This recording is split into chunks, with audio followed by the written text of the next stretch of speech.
I heard the laughter when the book titled They Shoot Managers came up. That was my first book. I was at Denny's going over galley proofs. It was the first time I'd had a chance to look at the final copy. And I was at Denny's because my wife is a dietitian. And this is why I travel. So I am, no, that's not true. I work out and I do all those things to make up for what I eat at Denny's. No, and I was going through the galley proofs and the waitress came up and she said, what are you doing? And I said, that's my first book and I'm looking over the final galley proof before we publish it. And she said, wow, it's got to be exciting. I said, it is. She said, what's the title? I said, I'll try it out on you. They shoot managers, don't they? And she looked at me and she said, I like it. Not more than 10 minutes later, in front of all of the patrons, her boss came out and started yelling at her for something she'd done in the back. And everybody just looked away. It was an uncomfortable moment. We were all kind of looking at our food. And as soon as he left, she immediately came over to my table and she picked up my book and she said, is it a how-to book?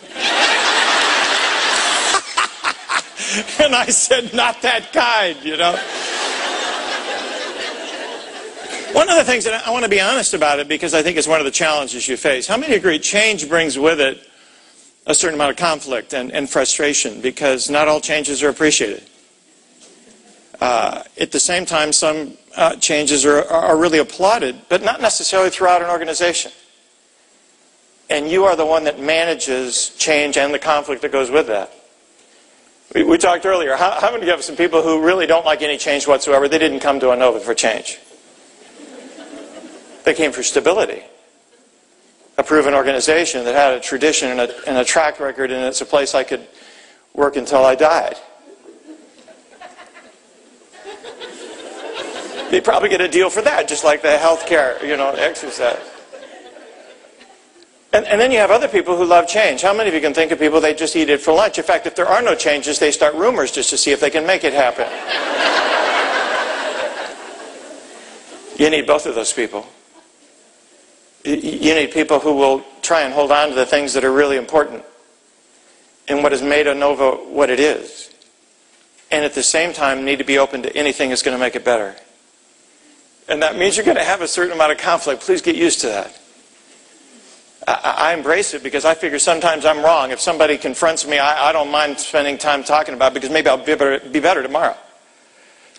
My great uncle on the farms of Illinois used to give me wisdom. One of his was, hey, if one person calls you a horse's ass, don't worry about it, but if 4 people do, go out and buy a saddle. I believe we ought to have a saddle award. What's wrong with this? We didn't have a... And we as leaders every once in a while ought to take it because occasionally we're wrong.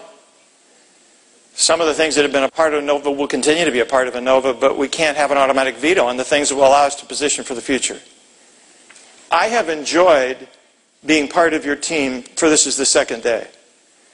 The 3rd day was being snowed in. I didn't enjoy that as much. But I will tell you this. Please understand how rare it is that organizations of this size get the amount of information you have received and been challenged to be involved and engaged and informed. Edith Wharton, there are 2 ways of spreading light: to be the candle or the mirror that reflects it. I love the quote. I don't know what it means, but I just really like the quote. Here's what it means to me.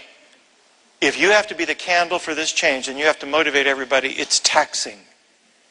And you have to be there. It's like coming back from a program like this and saying, oh, it was great. I'm motivated.